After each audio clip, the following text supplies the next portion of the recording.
Boa tarde, estamos ao vivo. Tá me ouvindo, Porfírio? Já mandou o convite aqui, vamos aceitar. Maravilha.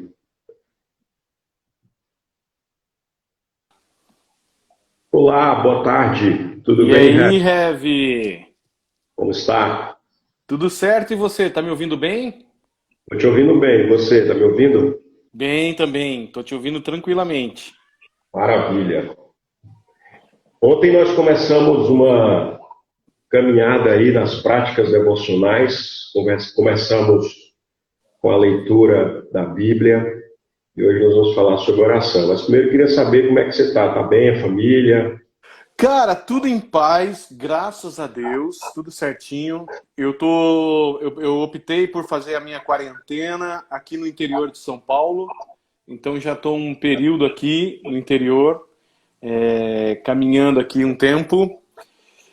Mas estamos bem, cara. Aqui em Bariri, uma cidadezinha de 30 mil habitantes, na nossa casinha aqui, tá eu, Lorena e Davi, todos bem protegidos do coronavírus.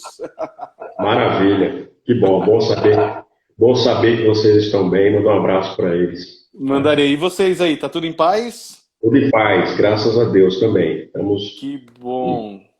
na caminhada, crendo que Deus continua aí nos sustentando, mesmo em meio a esse caos aí, essa tormenta, mas Exatamente. sendo guardados e protegidos pelo Senhor. Quero agradecer mais uma vez a sua disponibilidade de estar com a gente. Muito bom a gente poder Um- compartilhar. um- É uma honra para mim. A Igreja Presbiteriana do Tranquilidade é uma igreja bem importante para a gente aqui do presbitério. E aí a nossa amizade também é bem significativa para mim.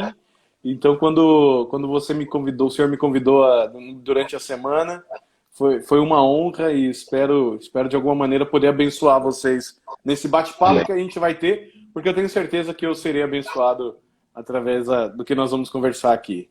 Amém. Amém. Eu quero começar lendo o Salmo, um salmo que tem muitas palavras de gratidão, Salmo de número 30.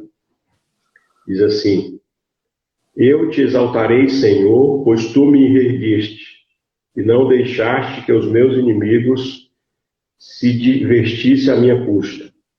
Senhor meu Deus, a ti clamo por socorro, e tu me curaste. Senhor, tiraste-me da sepultura, prestes a descer a cova, devolveste minha vida. Cantem louvores ao Senhor, vós, os fiéis, louvem o seu santo nome. Pois a sua ira só dura um instante, mas o seu favor dura a vida toda. O choro pode persistir na noite, mas de manhã interrompe a alegria. Quando me senti seguro, disse: jamais serei abalado. Senhor, com teu favor, deste-me firmeza e estabilidade. Mas quando escondeste a tua face, fiquei aterrorizado. A ti, Senhor, clamei, ao Senhor pedi misericórdia. Se eu morrer, se eu descer a cova, que vantagem haverá? Acaso o pó te louvará? Proclamará a tua fidelidade? Ouve, Senhor, e tem misericórdia de mim. Senhor, tu és o meu auxílio. Mudaste o meu pranto em dança, a minha veste de lamento em veste de alegria, para que o meu coração cante louvores a ti e não se cale. Senhor, meu Deus, eu te darei graças para sempre. É um salmo de gratidão. Queria começar essa nossa conversa falando sobre a oração, sobre a prática devocional da oração. Nos faz resgatar valores tão importantes diante de dias tão difíceis a qual nós vivemos. Esse salmo nos traz a perspectiva justamente de que nós podemos buscar ter um coração grato e agradecido, né? Porque sabemos Exatamente. que por um breve período de tempo podemos chorar, lamentar, sofrer, enfrentar dificuldades, mas a alegria do Senhor, que é a nossa força, continua sendo a nossa maior esperança, né? A gente está se baseando nessa devocional, nessa conversa, no material do Albinin César, de práticas devocionais, que é um material que traz várias disciplinas espirituais, a leitura bíblica, começa com a leitura bíblica, a oração, depois tem a confissão, são 19, né? 19 itens. Né? E no comecinho eu vou só fazer uma introdução, depois já passo para você que eu quero mais ouvir do que falar. Né? Por quê? Hoje eu estou aqui para ser abençoado. Eu também. Mas ele fala justamente ele traz no comecinho do material, do livro, essa parte da oração, ele traz uma citação do Crisóstomo, que é o pai da igreja do século IV, século V, que era conhecido como Boca de Ouro, né? Um pregador muito ferrenho, evangelista, né? E eu quero ler na íntegra o que ele fala, né? Ele fala assim, nada se compara, ele ensinava isso, né? Nada se compara em valor à oração. Ela torna possível o que é impossível, fácil o que é difícil. Então, a oração é essa comunicação que a gente tem com Deus. Ontem nós vimos que ao ler a palavra de Deus, a palavra fala com a gente, Deus falando com a gente. E hoje nós vamos caminhar nessa perspectiva de que nós temos uma ferramenta, um meio, né, poderoso para a gente se aliar e colocar todas as nossas dificuldades diante do Senhor, não só dificuldades, mas também as nossas alegrias, as nossas conquistas, né, os benefícios também, como gratidão ao Senhor. E ele continua, e ele acrescentava dizendo, é impossível que caia em pecado o homem que ora. Uhum.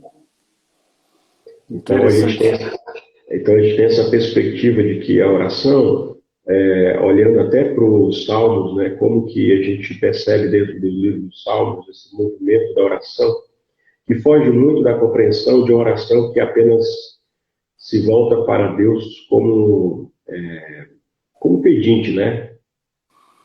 Amplia mais a nossa perspectiva de oração, né? Oração de confissão, oração de adoração, oração de lamento, de intercessão, né? E a gente vê esse movimento também na vida de Jesus, né? Diante de situações importantes e difíceis, ele passava dias em oração, buscando saber discernir a vontade de Deus, né?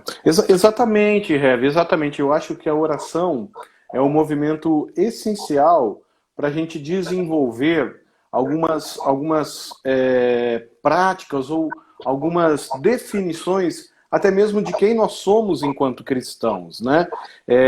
A gente olhando para a experiência de Jesus, que foi o que o Senhor trouxe, a gente percebe a prática da oração como algo muito comum na vida dele. Ao invés de ser um movimento extraordinário ou um movimento fora do comum, na experiência de Cristo, a oração se torna uma conversa muito íntima e profunda com o próprio Pai, né? Eu gosto de dois textos sobre oração em Jesus. O primeiro que é João 17.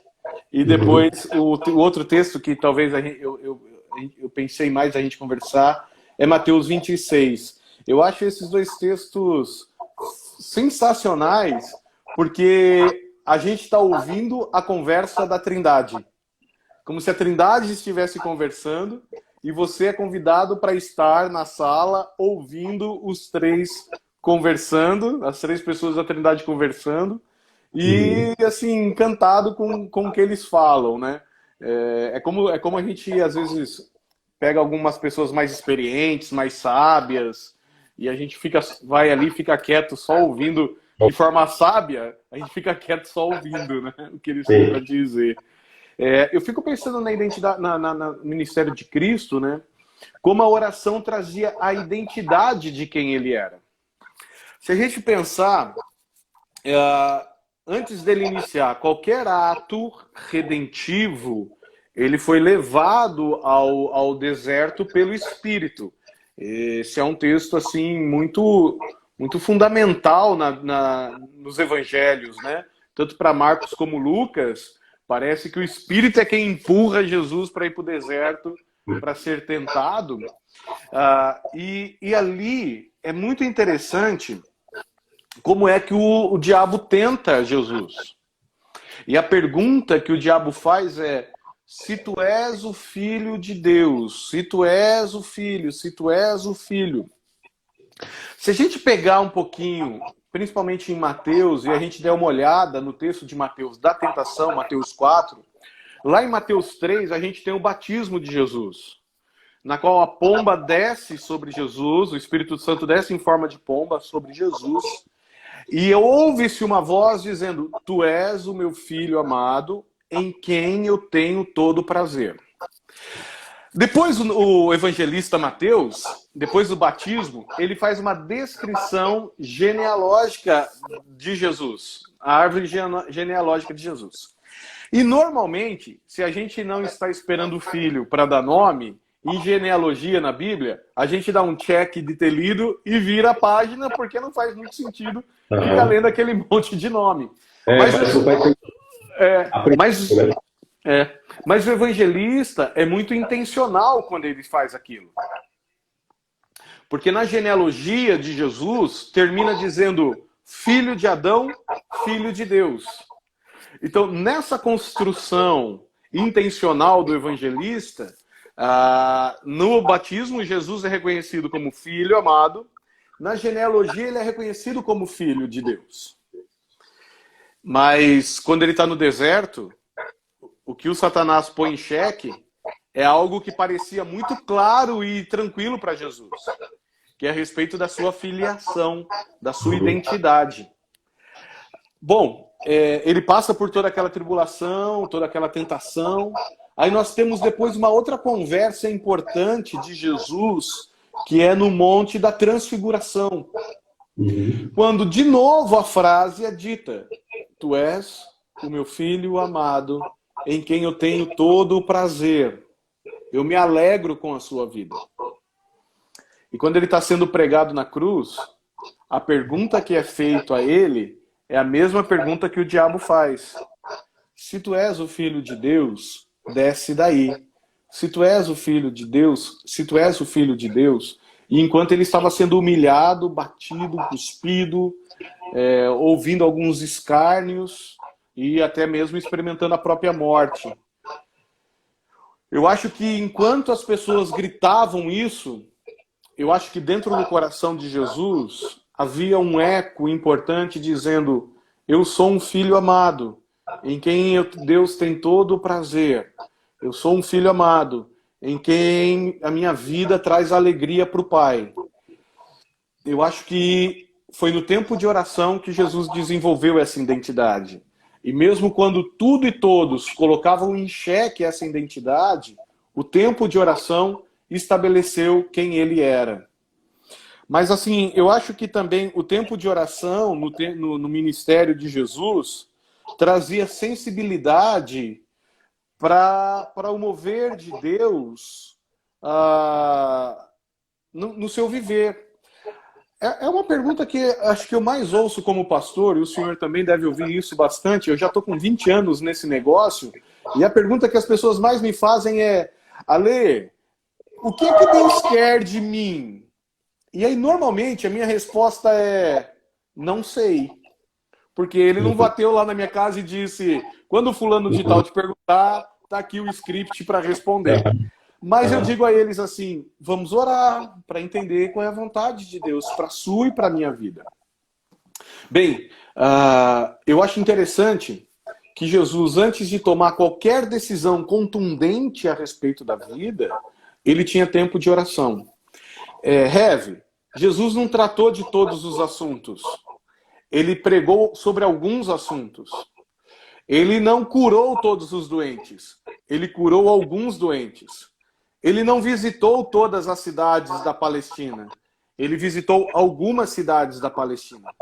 O que é que dava identidade, o que dava sensibilidade para Jesus para entender o que ele precisava fazer na hora que ele precisava fazer? A oração. Em um determinado momento, Jesus está retirado para orar e os discípulos chegam para ele e dizem assim: tem uma multidão enorme aí te esperando. Se é a gente diz: bora lá, que eu vou pregar para a multidão, que é que eu quero. Jesus diz: não, nós vamos para uma outra cidade, porque lá é preciso que eles ouçam também do Evangelho. E Jesus se retira do talvez o maior movimento de fama que ele tem experimentado. Cara, o que dava essa identidade para ele de fazer o que ele precisava fazer era o tempo de oração. Mas a oração para Jesus também trazia coragem para enfrentar as impossibilidades da vida. Lembra do caso dos 5 pães e dos peixinhos? Quando ele recebe aquilo, o primeiro movimento dele não é vamos sair distribuindo pão e peixe.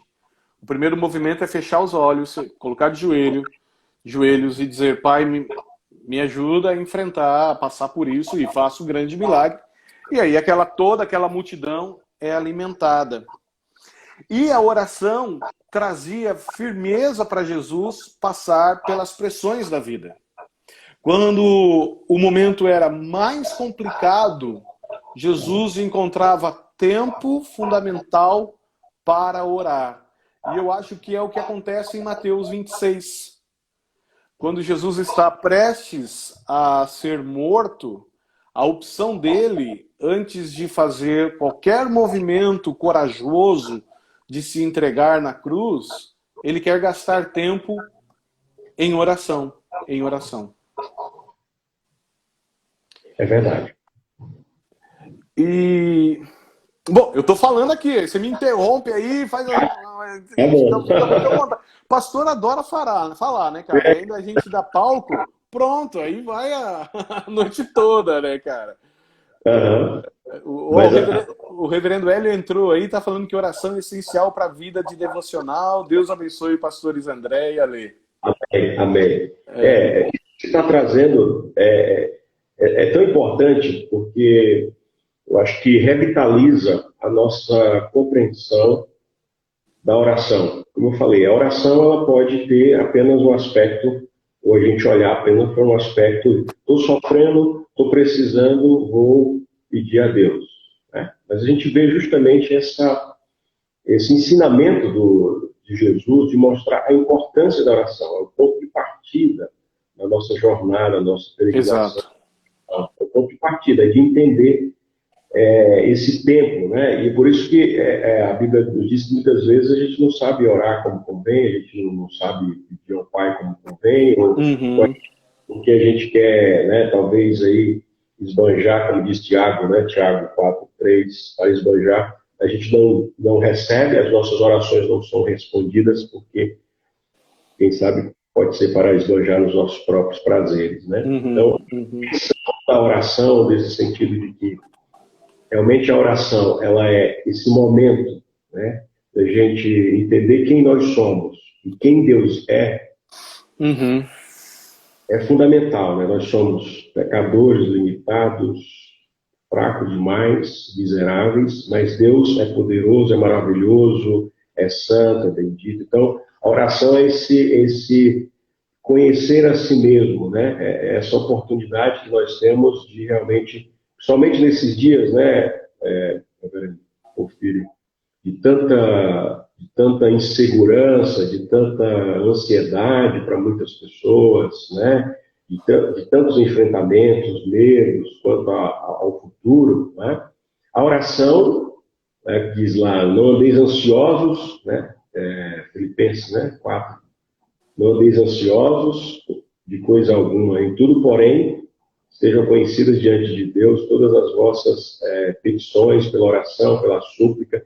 E aí eu gosto de revisitar o livro dos Salmos, porque eles, somente para a gente que já tem a caminhada cristã, mas para quem está começando, para quem está querendo realmente ter uma renovação espiritual, revisite os Salmos. Você vai perceber o quanto você vai se enriquecer com a trajetória que o salmista faz, né? Uhum. Poder aprender a orar, de poder confessar os seus pecados, agradecer, né? A ter ali nos salmos de ação de graça, né?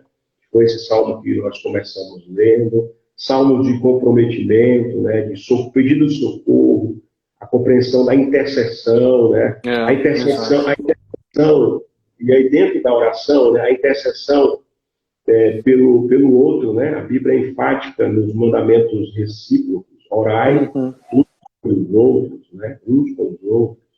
E aí a gente vai ampliando essa dimensão da prática da oração.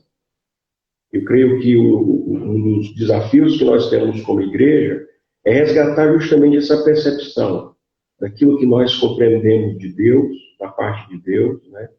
E agora nós colocamos em prática essa leitura da Bíblia, mesmo as circunstâncias desfavoráveis, estamos isolados, distantes, sem essa convivência, sem a convivência que tínhamos antes.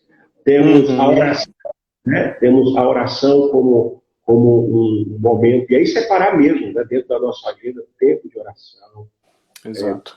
De silêncio, solitude, né? Entrar no quarto, fechar a tua porta, se desconectar ali parte do seu dia, dessa correria que a gente vive, né? Mesmo em meio a esse isolamento, nós continuamos ativos, mas é aquietar o coração, parar e se reconectar com Deus. Eu fico pensando que às vezes a gente tem muita dificuldade na prática da oração, justamente porque a gente se esquece, talvez, de sistematizar essa prática, né? De colocar ela como um exercício mesmo. E aí eu fico pensando, né, cara, assim como fazendo um paralelo com o exercício físico, né? Eu preciso emagrecer, não sei se está dando para ver daí, mas eu estou precisando emagrecer muito. Eu acho que eu também estou nesse caminho. Mas, e aí, às vezes eu fico pensando aqui, o que eu posso fazer? Homem em quarentena, né, cara, sem fazer nada. Já sei, vou andar de bicicleta, vou correr, vou fazer alguma coisa. Eu comprei um rolo que você prende o pneu da bicicleta para ficar ali rodando aqui dentro sem precisar sair. Cara, eu fiz isto e eu descobri músculos que existem em mim que eu não sabia que existiam. Não porque ficaram fortes, é porque começaram a doer pra caramba, sabe? Eu acho que é mais ou menos assim a prática da oração, sabe? A gente precisa ter ela como um exercício contínuo, justamente para quando a gente precisar orar, ela não doer como dói um exercício físico. E aí eu fico pensando lá em Mateus 26, que foi o texto que eu separei para a gente pensar um pouquinho aqui comigo, né? Para mim, é um texto que eu uso muito para algumas questões de oração. Eu acho que a primeira coisa que Jesus nos ensina ali é que a gente precisa ter um espaço de quietude para orarmos. Eu sei que muitas vezes a gente ora durante o dia. E é possível orar durante o dia, pequenas orações de pedido, de intercessão. Deus, por favor, me abençoe nessa reunião, me ajude a tomar a melhor decisão. Mas essas orações curtas que a gente faz durante o dia não podem ser a base de uma prática de oração, porque elas são frágeis. A prática de oração demanda um tempo de quietude na presença do Pai. Por isso que em Mateus 26, o texto diz que Jesus se retira, chama Pedro, Tiago e João e diz assim, vamos ali orar. E eles vão até o Getsemane. E neste movimento com os três, ele diz ainda, esperem um pouquinho aqui vocês, que eu vou ali orar também, né? Quando eu cheguei, cara, para trabalhar em São Paulo, em 2006, eu fui trabalhar na Igreja Presbiteriana do Centenário. Eu acho que as pessoas que estão nos ouvindo conhecem bem a igreja lá do Centenário. Era uma igreja grande, uma igreja grande, com um templo lindo, com vitrais, né, cara? E eu, assim, nunca tinha vivenciado isso. E Deus me deu a graça de trabalhar nessa igreja, com o meu escritório ao lado da igreja. E a igreja ficava aberta o dia inteiro. Ô, Rev, muitas vezes eu saía ali do meu escritório e eu ia até o centenário, o templo, eu subia na galeria e ficava perto de um vitral que tinha um desenho do Alfa e do Ômega. E assim, altamente simbólico para o meu coração olhar para aquilo ali. E eu passava um tempo em silêncio, só contemplando aquele vitral e o significado daquelas letras e do simbolismo que ela traz para o coração em relação ao Jesus do Apocalipse, o Alfa e o Ômega, né? E aí, cara, a quietude era um exercício de oração acompanhado da solitude, que é uma opção que a gente faz, que é diferente de solidão, muito difícil, Rev, porque eu descobri que quando eu fico quieto, os barulhos externos não me incomodam como os barulhos internos. Eu tinha uma escola de samba dentro do meu coração que não me deixava ficar quieto.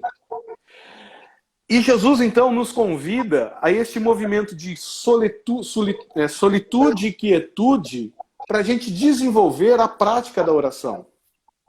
Vocês conhecem o meu filho, Davi, ele tem paralisia cerebral e uma das coisas que ele tem de dificuldade é com barulho.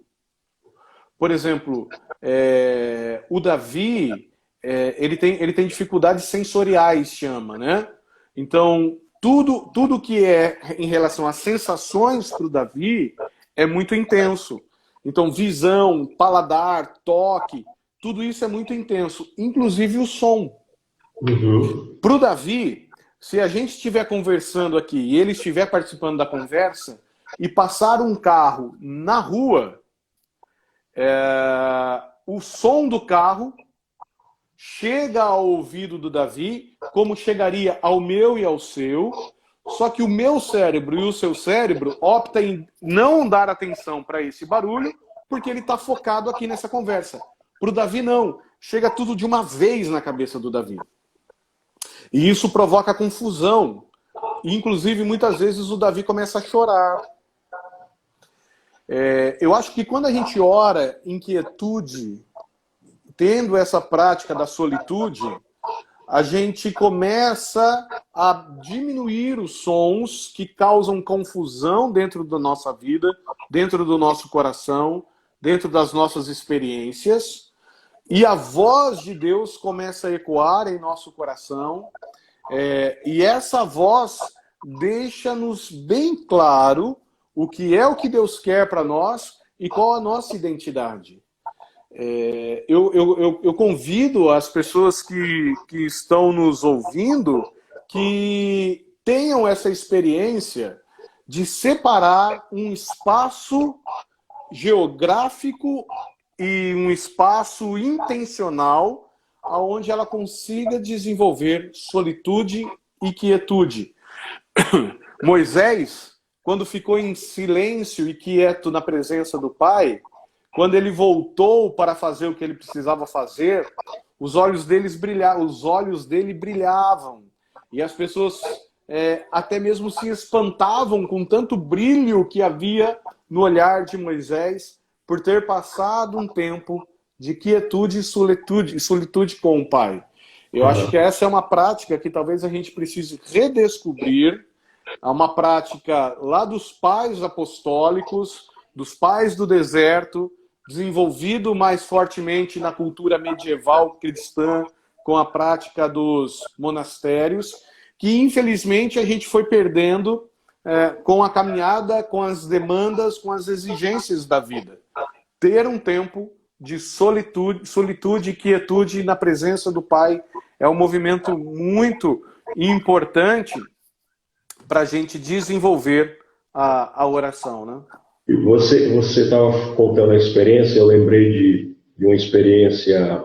Eu lembrei, na verdade, dessa experiência e do texto de Tessalonicenses 5,17, que fala traz essa oração contínua, né? Orar sem cessar, em todo tempo. né? Que dá essa dimensão de que a gente não pode fracionar ou fragmentar a nossa oração. Nossa vida, ela pode ser, ela tende a ser essa vida de oração, né? Enquanto trabalho, eu oro, enquanto eu oro, eu trabalho. Então, isso tem que estar impregnado. Mas, de forma sistemática, quando a gente cria esse espaço, esse tempo, a gente se conhece, né? Como que eu funciono? Funciono melhor de manhã, de tarde, de noite. Então, eu vou criando umas estratégias para poder encontrar dentro da minha agenda o melhor horário para eu poder fazer isso. Eu lembro que eu fiquei... Exatamente. Eu tive 2 experiências de retiro. Eu fiquei 2 vezes no Mosteiro de São Bento, lá em Vinhedo. E aí, isso que você falou dessa inquietude que está dentro, a gente pode ir para o lugar mais silencioso que exista no mundo. Não existe, né? Ilha deserta. Mas o barulho está lá dentro. Você não consegue se conectar. O pensamento, então, você não consegue paralisar o pensamento, né? Então, mas esse exercício é interessante porque a gente precisa incluir na nossa vida devocional, de oração, esse espaço do silêncio, que é onde Deus age, é onde a gente dá tempo, né, para que Ele possa se comunicar com a gente. Quer dizer, a oração é essa comunicação. Exato. Conversa comigo, aquieto o meu coração para saber quem é Deus. Exatamente, Né? exatamente. Mas da primeira vez que eu fui em Mogi, eu fiquei 3 dias. A primeira vez eu passei um dia e meio dormindo.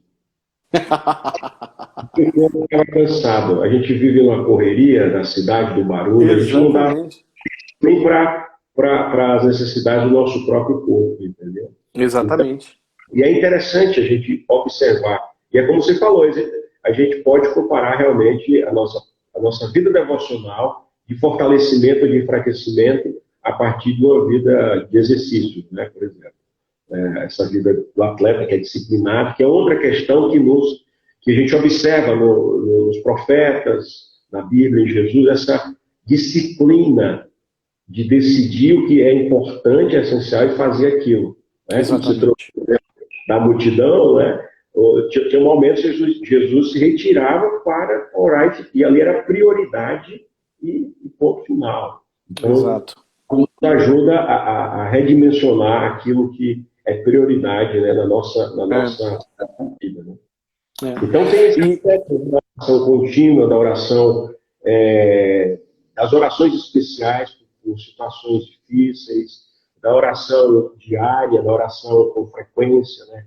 E colocar dentro da nossa agenda justamente essa perspectiva da oração. Sempre crendo que a oração é essa ferramenta de comunicação com Deus, né? Mas também, ao mesmo tempo, nos impulsiona a agir, né? A ação. Né? Eu acho que a oração tem esse poder de nos tirar dessa letargia espiritual e da vida, de encarar que a gente tem uma missão a cumprir.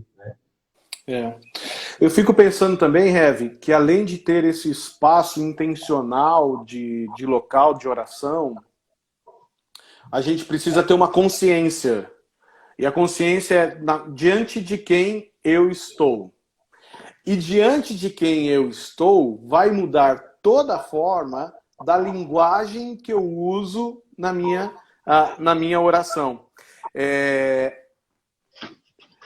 Eu acho meio estranho que em esquina de igreja a gente tem algum movimento que muda a nossa personalidade e a forma como a gente fala. Eu sou o irmão mais velho de 4 irmãos, com meu pai e minha mãe, 6 pessoas dentro de casa, e a gente entrava dentro de uma belina e íamos todos para uma igreja cultuar a Deus todos os domingos. E era interessantíssimo esse movimento de 4 crianças da mesma idade. A diferença dos meus irmãos para comigo, nós somos em 4, dá 3, 4 anos. Então, assim, a gente tudo crescemos juntos, né? Cara, era uma bagunça a minha casa. Uma bagunça. A gente era criança, a gente brincava, né? Até que chegava a esquina da igreja e meu pai dizia assim: presbítero militar, agora acabou. 4 anjinhos delicados educados, entrando dentro do templo para cultuar a Deus. E o pastor começava o culto assim: silêncio, pois o Senhor está no seu santo templo. E aí a gente morria de medo de Deus. E aí a gente ficava quietinho ali. Cara, a oração revela algumas esquizofrenias da nossa parte. Porque quando a gente vai orar, a gente muda o tom de voz. Você já reparou isso? Então, eu e você estamos conversando aqui. E aí, quando a gente vai conversar com Deus, a gente começa: ó Deus Todo-Poderoso. Cara, a gente não fala assim. Ou ele é meu amigo, eu tenho uma intimidade com ele, ou ele é um ser distante, na qual eu me dirijo dessa maneira. A gente usa o tu. Lá na sua terra, o pessoal usa o tu corretamente, tal, no sul, né? No Rio de Janeiro. Aqui em São Paulo a gente não usa o tu, a gente usa você. Mas quando a gente vai falar com Deus, um paulista usa o tu e conjuga o verbo correto. A gente, tu que estás no tempo. Cara, a gente é louco. A gente tem alguma esquizofrenia. Jesus, quando vai orar em Mateus 26, ele diz: meu Pai, meu Pai. E o termo ali é o mesmo termo que ele usou lá no sermão no Pai Nosso, e é o termo que o Espírito nos ensina a relacionar com o Pai, que é Abba Pai, que é papai querido. É um relacionamento com o Pai. Eu estou aqui no interior, e quando eu vou na casa do meu pai, depois, antes dessa quarentena, e eu quero ir depois, cara, eu não fico assim conversando com o meu pai: ó pai, tu me permites que eu troque o canal da televisão? Ó papai, o Senhor que é todo poderoso deste lar, posso abrir a geladeira para pegar um copo d'água? Cara, não, né, velho? Eu falo: pai, eu tô abrindo a geladeira, eu posso abrir a geladeira? Meu pai me dá um tapa na orelha e fala assim: abre o que você quiser, rapaz, a geladeira é sua. Eu acho que a gente perde um pouco a alegria e a espontaneidade da oração, porque a gente se esquece que a gente não está diante de qualquer pessoa. A gente está diante do Deus poderoso, Criador de todas as coisas, o Senhor do universo, o sustentador da vida, o autor da nossa salvação e da nossa fé, todos esses atributos. Mas Jesus diz: quando vocês forem orar, vocês orem assim: papai, Pai Nosso. É um relacionamento, é amizade, é intimidade. Eu às vezes, assim, quando eu era criança, eu ouvia orações e o pessoal tentava impressionar, né, com as suas orações. Isso é coisa do passado, não acontece mais, né, Kleber? A gente está falando dos anos 80 e 90. E aí as pessoas diziam assim: Deus de Abraão, Deus de Isaac, Deus de Jacó. E eu ficava: meu, que medo que eu tenho desse Deus distante. Ele não é um ser próximo. Ele não, parece que ele não se movimentou em vir em minha direção. Eu fico pensando que enquanto a gente está falando todas essas coisas... Bom, primeiro a gente acha que Deus tem problema de autoestima. Então a gente tem que se reunir para ficar falando que ele é bonzinho. Todo domingo, eu acho que no sábado à noite Deus começa a ficar ansioso, né? A gente pensa assim: ai, será que eles vão lá domingo no culto me adorar? Ai, se eles não forem, como que vai ser? Como se Deus precisasse todo domingo que um grupo de pessoas se reunisse e ficasse falando para ele: olha, você é tão bonzinho. E ele lá do céu: nossa, ufa, ainda bem que vocês falaram isso, eu nem sabia que eu era bom. Não, o Senhor é todo poderoso. Olha, graças a não sei o que vocês falaram, graças a mim mesmo que vocês falaram isso, porque eu estava numa crise de autoestima e eu nem sabia mais que eu era todo poderoso. Cara, não é nada disso. Deus é poderoso, Deus é o sustentador da vida, mas enquanto a gente está falando todas essas coisas, eu acho que ele fica lá do céu pensando assim: Alexandre, cara, eu sei quem eu sou, fica tranquilo. Tá tudo resolvido para mim, eu não tenho problema de autoestima. Quando é que nós vamos começar a falar das coisas do seu coração e dos cantos escuros do seu coração? Porque é ali que a luz precisa entrar. Eu fico olhando os Salmos, que foi a proposta que o senhor trouxe, como um exemplo de oração. Cara, eram orações incríveis, de pessoas que chegavam para Deus e diziam assim, Salmo 88, o Senhor transformou a minha vida em caos. Salmo 13, até quando o Senhor vai ficar distante de mim? Olha os meus inimigos crescendo. Eu pequei, e pequei contra o Senhor. Se eu conquistei alguma coisa, eu preciso deixar claro aqui na nossa relação, para o meu coração não se enganar, que eu conquistei essas coisas porque o Senhor me deu. Deus, o Rev, tem oração até de raiva, que a gente chama de oração de precatório. Tomara que o Senhor pegue os filhos da Babilônia e os esmague contra as pedras.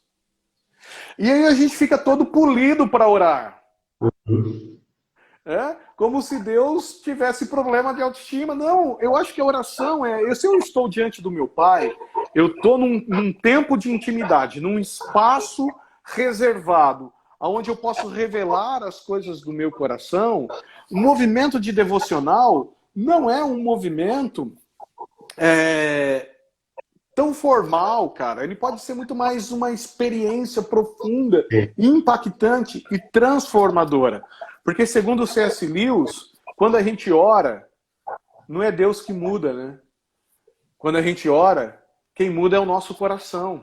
Que Deus é estável, ele não muda. Né? E às vezes a gente tenta convencê-lo, e aí a gente usa algumas linguagens. Ó Deus, se o Senhor quiser, o Senhor pode mudar a situação. Eu sei que eu posso. Eu sou poderoso. Cara, eu preciso cuidar do Davi. Eu preciso alimentar o Davi.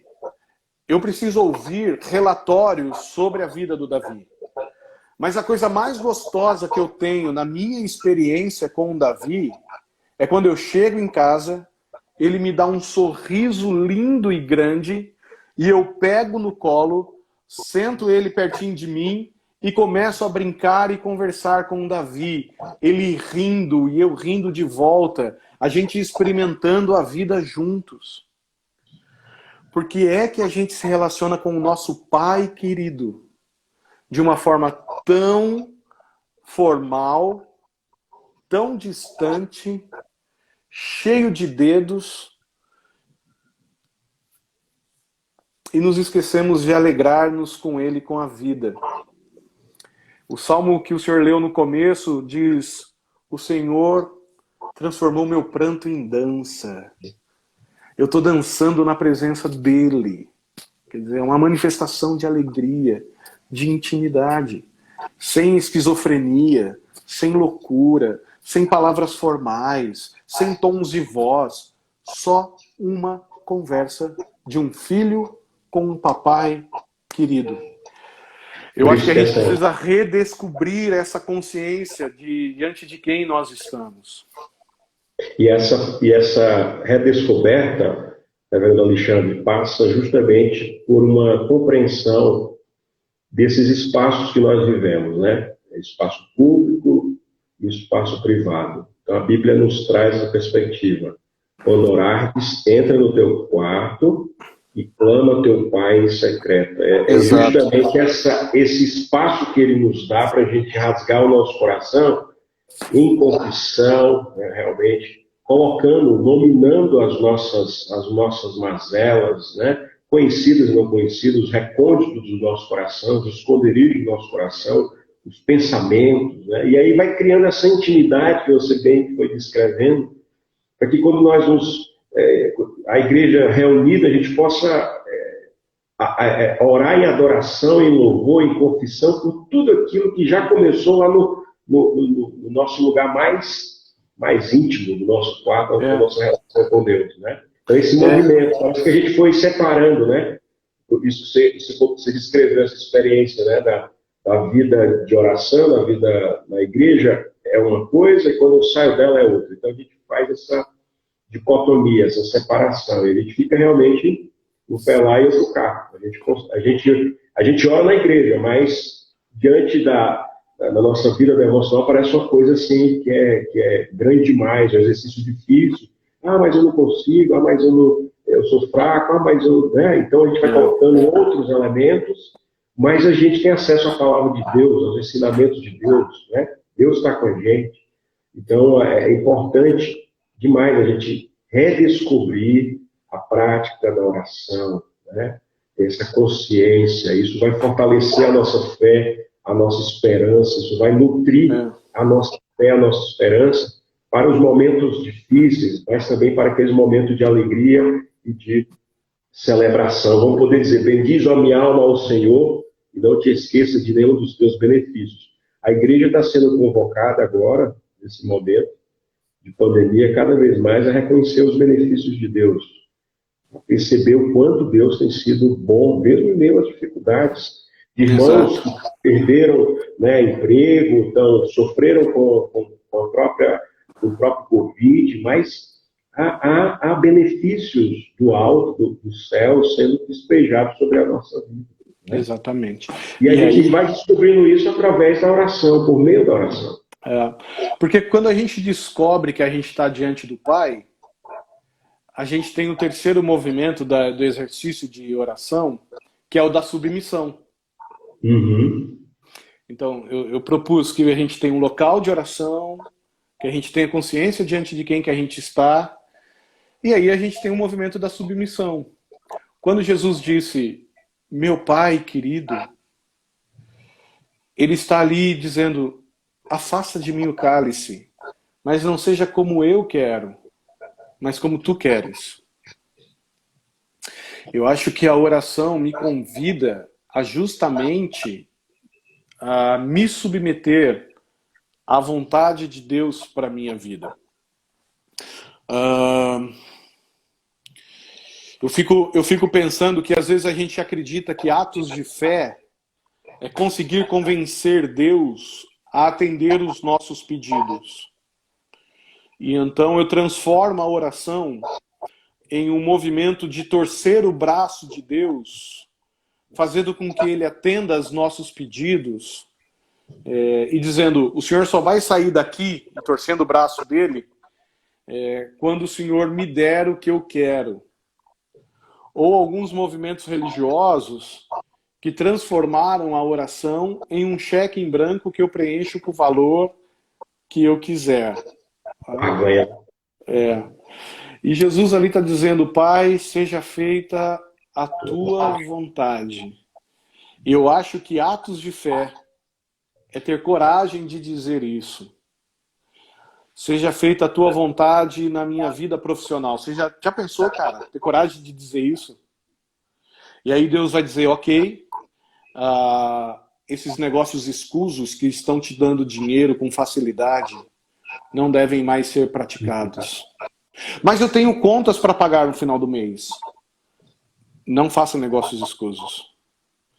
Seja feita a tua vontade na minha vida familiar. Eu estou louco de vontade para romper e pular fora do barco porque eu quero ter o direito de ser feliz. E Deus diz, não, você vai ficar firme aí. Porque eu tenho projetos e sonhos para a sua vida e projetos e sonhos para a sua família. E você vai ser um bom pai, um excelente marido. Cara, é difícil fazer isso. Não é tão simples assim. Tem uma musiquinha que eu canto e eu morro de medo de cantá-la. Que é aquela assim... Quebra a minha vida e faz-a de novo. Porque eu tenho medo de Deus lá do céu dizer assim, ok. E começar a arrebentar tudo. Eu tenho uma dificuldade muito grande, Heavy, com obra. Eu odeio obra. Então, assim, se você quiser um dia construir igreja... Porque, assim, eu vou numa obra e o cara fala assim, tá vendo aqui, pastor? Aqui vai ficar assim, assado, assado. Eu fico olhando e digo assim, cara, eu não tô vendo nada, só tô vendo bagunça. Vamos derrubar essa parede, porque aqui vai ampliar. Eu, caramba, nunca tinha percebido isso e tal, né? Eu acho que quando eu canto essa música, e eu estou dizendo, faça a tua vontade, se quiser precisar quebrar, começa a quebrar, começa a bagunçar, né? E eu acho que é isso que um pouco a gente está experimentando.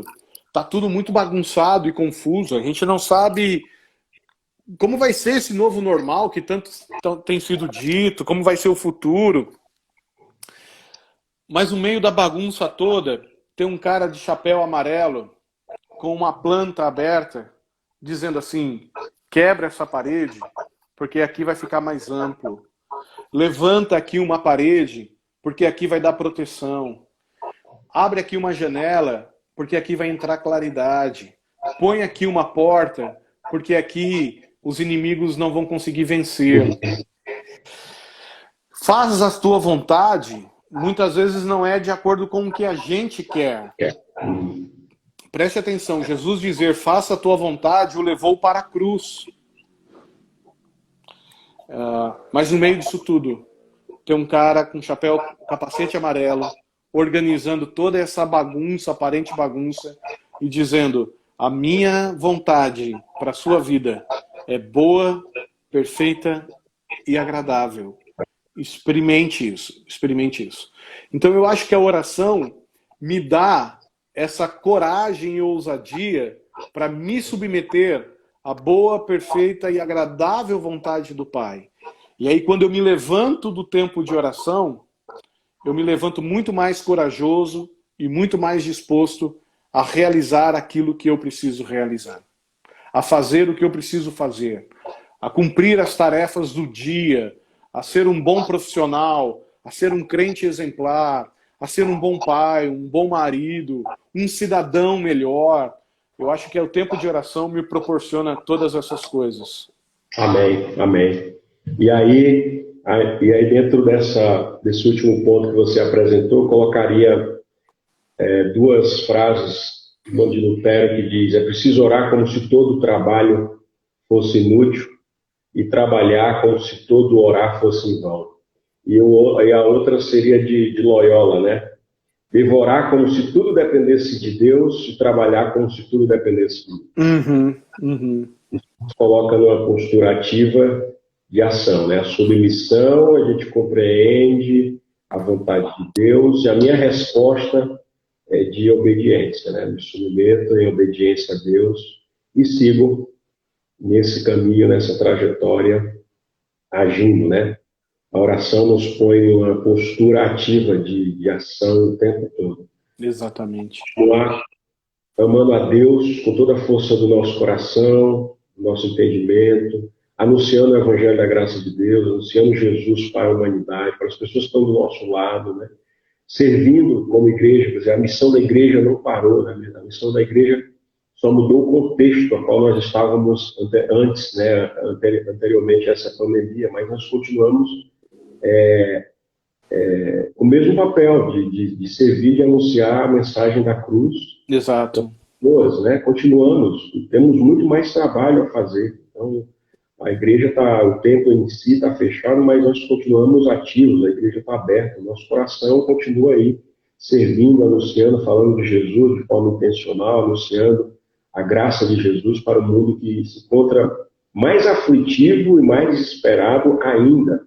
Ora, nós temos a palavra do Senhor, a palavra de Deus, sabemos em quem nós cremos, podemos descansar na sombra do Onipotente, mas tem pessoas desesperadas, angustiadas, sem dormir, sem perspectiva de futuro, de nada, porque elas perderam o chão. Nós estamos sofrendo, imagina, essas pessoas, trabalho, né, emprego, pessoas, empresários, como é que vão lidar com os funcionários, questão financeira, econômica. Então, o que nos cabe é nos apegar justamente à palavra da verdade, à palavra de Jesus, esses ensinamentos tão profundos, revisitar trajetórias de homens de Deus, de profetas de Deus, né? O profeta Abacuque, ele consegue se reconectar com Deus quando ele se lembra dos feitos de Deus, né? Ele encontra um caos. Estava violência, injustiça,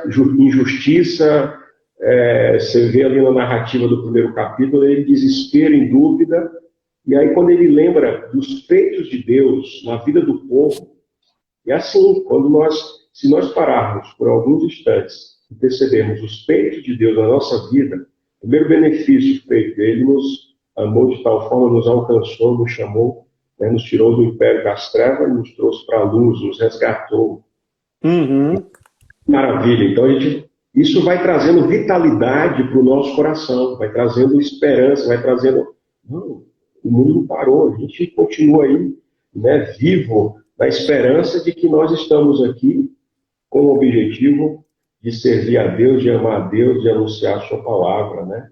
E a oração nos reconecta com o Pai, né? Coloca nessa dimensão que Ele é o nosso Pai. Né? Então, religião, estava hoje numa reunião com alguns missionários do Oriente Médio, né? E a maior dificuldade de um islâmico é compreender Deus como Pai. Exato. Exato. É impressionante. A gente estava discutindo também a forma de evangelizar, que eles precisam ter outra estratégia, eles não concebem, no Oriente Médio, eles não concebem adoção. Adoção.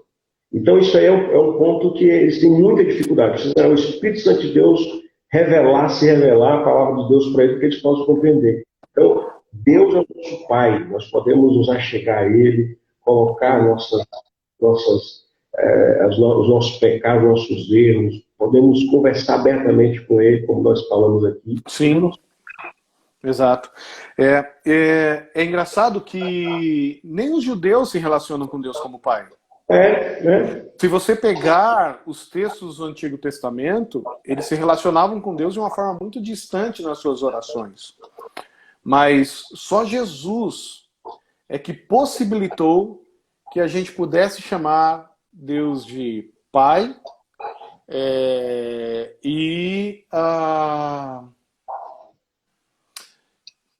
e de Pai querido, né, cara? De papai assim, de intimidade.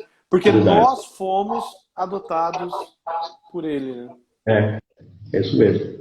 Olha, fiquei muito feliz. Nosso tempo está se esvaindo, como eu disse. Que pena. Mas olha, foi muito oportuno, foi bênção na minha vida, espero na vida de você que ficou com a gente até o final. Agradeço mais uma vez ao reverendo Alexandre por essa disponibilidade, dispor de uma horinha com a gente. Foram ricas. Sempre que precisar. As suas considerações, o que você compartilhou, foi muito bom. Queria que a gente terminasse orando, nós temos alguns minutinhos, nós vamos terminar orando. Você tem algum motivo de oração? Tá falando comigo ou com o pessoal? Não, com você. Agora eu fiquei meio confuso. Não, com você. Não, cara, só pedir graça de Deus mesmo para esse tempo tão confuso que a gente está vivendo. Amém. Então vamos orar. Senhor nosso Deus, nosso Pai, nós te agradecemos muito por esse tempo tão precioso aqui na tua presença, em volta da tua palavra, falando sobre a oração. Continua nos ajudando a orar da melhor forma possível, Senhor. Nós não sabemos orar como convém. Às vezes nos perdemos na nossa vida ativa, vida tão corrida, esquecemos desse exercício tão importante na nossa trajetória cristã. Quero agradecer ao Senhor pela vida do reverendo Alexandre, da sua família, Lorena, Davi. O Senhor continue abençoando, sustentando esses teus servos. Oramos assim, no nome precioso e maravilhoso de Jesus. Amém. Amém, amém. Deus te abençoe na quarentena. Amém. Um abraço para a família. Bom te ver. Deus abençoe vocês, guarde o coração de vocês, abençoe a igreja da tranquilidade. O presbitério está à disposição de vocês, a executiva está à disposição de vocês. É um privilégio poder servir essa igreja irmã, viu? Conte com a gente. Tamo junto. Um abraço, querido. Deus abençoe. Tchau, tchau. Tchau.